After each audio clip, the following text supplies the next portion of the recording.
जब आपने गद्दी संभाल ली तो लोगों को फिर कैसे पता चलना शुरू हुआ कि आप लोग, पहला जब लोग आने शुरू हुए किस तरीके से उसकी शुरुआत हुई? पहले मैं साधारण सेवा करता था। मैं एक्चुअली आइडिया में सेल्स मैनेजर था, जी। हिसार में। तो बाबा ने बोला छोड़ दे, सेवा कर तू, जॉब नहीं करनी है। जॉब छोड़ दी मैंने। तो पहला जो केस आया मेरे पास वो दिल्ली से था। लड़की थी एक, उसको प्रॉब्लम थी पैरानॉर्मल। जब वो 4-5 साल की थी तब से पहला केस था। मैं डर गया जब वो चीखे मार रही थी, अजीब अजीब हरकतें कर रही थी, मेरे को बड़ा डर लगा। तो मैंने इधर उधर देखा, बाबा मेरे को दिखाई नहीं देते। आवाज़ आई कान में, तू डर मत, तू हुक्का भर ले, तू हुक्का भरेगा मैं तेरे को बताता रहूँगा कैसे क्या करना है। मैंने हुक्का भर के अपने पास रख लिया। मैंने उससे पहले हुक्का कभी नहीं पिया था। और एक ऐसा हुआ कि मेरा हुक्का पीने का मन किया और मैं पीता जा रहा हूँ हुक्का। उस वक्त कान में आवाज़ आती जा रही है, इसको ऐसे बता दे, लड्डू मंगवा ले, शराब लगा दे इसके ऊपर से। वैसे किया, वो सेट हो गई। केस आपने सॉल्व किया, उसके बाद में तो फिर धीरे धीरे लोगों के थ्रू माउथ रिकमेंडेशन की तरह आगे चीज़ें बढ़ती हैं। जब एक बंदे को लाभ हुआ तो उसने दूसरे को बताना शुरू किया, दूसरे से तीसरे, तीसरे चौथे, और इस तरह से बात फैलती चली गई। तो कुछ अलग अलग केस, आपने हज़ारों केस सॉल्व किए हैं, तो कुछ ऐसा केस आया होगा कि बहुत अलग हो या बहुत जटिल केस हो कोई ऐसा? हाँ, क्या हुआ था? 2023 में मैं अपने दोस्त की बहन के घर गया हुआ था। तो वहाँ उनकी गुड़िया थी। उनकी गुड़िया को प्रॉब्लम थी जब वो 4 साल के थे तब से। तो उनकी गुड़िया में जिन था। जब वो 4 साल की थी तब से था। किन्नर थे। जो जिन थे। किन्नर भी थे और जिन भी थे उस लड़के के साथ। तो जब मैं उनके घर गया तो वो बड़ी परेशान थी, आवाज़ें लगा रही थी, चीखें मार रही थी ज़ोर ज़ोर से। तो मैंने पूछा भी इसको क्या दिक्कत है। उन्होंने बताया भी इसको तो 4 साल की थी तब से दिक्कत चल रही है।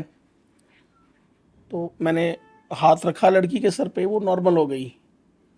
थोड़ी देर बाद मैं जब निकला घर से तो उसको दोबारा परेशानी हो गई। तो बाद में मेरे जाने के बाद उस जिन ने कहा कि भाई मैं 8वें दिन इस लड़की को मार दूंगा। ओके। 7 दिन वो उसको लेकर घूमते रहे। 8वें दिन वो मेरे पास फ़ोन आया भी ऐसे ऐसे, मैंने कहा मेरे घर ले आओ आप। मैंने लड़की को घर रखा और वो 8 दिन तक जिन बाहर खड़ा रहा, गालियाँ देता रहा मेरे को, बाहर निकल, ये कर दूँ वो कर दूँ, सुनता रहा मैं, कोई बात नहीं है। 8वें दिन लड़की ठीक हो गई, लड़की अपने घर चली गई। तो इलाज के दौरान कुछ परहेज होते हैं। जितना काम इलाज करता है उतना ही काम परहेज भी करते हैं। अगर आप परहेज तोड़ देते हो तो कितना भी अच्छा तांत्रिक है, कितना भी अच्छा साधक है, अगर नियम तोड़ दिए जाएं, नियमों की अवहेलना हो जाए तो फिर काम खराब हो जाता है। उनसे हमने कहा कि भाई आपने कोई पूजा पाठ नहीं करने हैं घर जाके। उन्होंने कोई पूजा कर ली तो प्रॉब्लम हो गई। ओके। हाँ। तो उसके बाद घर आने के बाद दोबारा ले आए लड़की को। घर आने के बाद उसको फिर ज़्यादा दिक्कत होगी, और क्योंकि नियम टूट गए थे तो हमारे घर ही उसने कहा जिनने भी, मैं इसको 12 बजे मार दूंगा, जो तू कर सकता है वो कर ले।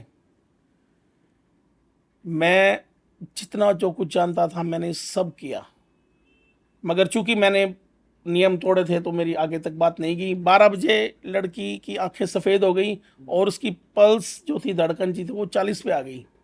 डॉक्टर बुलाया, डॉक्टर ने कहा भी थोड़ी देर की मेहमान है ये। तो सब रोने लगे, उसकी माँ बाप, फैमिली उसकी, हम भी रोने लगे। भी मैं तो इसलिए रो रहा था कि साला कैरियर शुरू होने से पहले ही खत्म हो गया।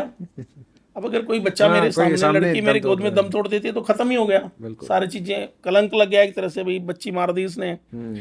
फिर मेरे को मेरी माता जी दिखाई दिए। मेरी मम्मी भी सेवा करते थे माता की। ठीक है, मम्मी ने कहा तू इस लड़की को गोद ले ले, अगर तू उसको गोद लेता है तो ये बच जाएगी। मैंने और मेरे मिसेज ने बाबा के हाथ रखा। मैंने कहा बाबा ये मेरी होगी, या मेरी मरेगी, आप देख लो। लड़की ठीक होगी। अब जो जिन था वो बात करने लगा मेरे से। कहता है तूने धोखा किया, तूने तो मर्दों वाली लड़ाई नहीं लड़ी। मैंने कहा भाई अब तू जहाँ कहेगा मैं लड़की को वहाँ ले जाऊँगा, तू तेरा मन करे वो उखाड़ लेना इसका। बोला अब क्या उखाड़ूंगा, अब तो तेरी होगी, तेरी तो मार ही नहीं सकता मैं। फिर बोला अब मेरा क्या करेगा। मैंने कहा तू जा। तो मैं कहाँ जाऊँगा अब, मैं तेरे पास रहूँगा। मैंने कहा फिर मेरे पास रहेगा तो मेरा छोटा भाई बन के रहना पड़ेगा। बोल मंजूर है तो। मेरी बेटी तेरी बेटी, मेरा बेटा तेरा बेटा, ये घर तेरा, परिवार की तरह से रहता हो। तो रह, नहीं तो जा। तो उसने उस लड़की के सर पर हाथ रख के कहा, आज से ये मेरी बेटी है, इसका हर काम करूँगा, जिस दिन इसकी सगाई होगी उस दिन मैं इसको छोड़ के आपके पास आ जाऊँगा, तब तक मैं प्रोटेक्शन के लिए इसके साथ रहूँगा। ठीक है, लड़की ठीक होगी, वो आज भी प्रोटेक्शन के लिए उसके साथ है, मैं जब बुलाता हूँ वो आता है, मेरे काम करता है।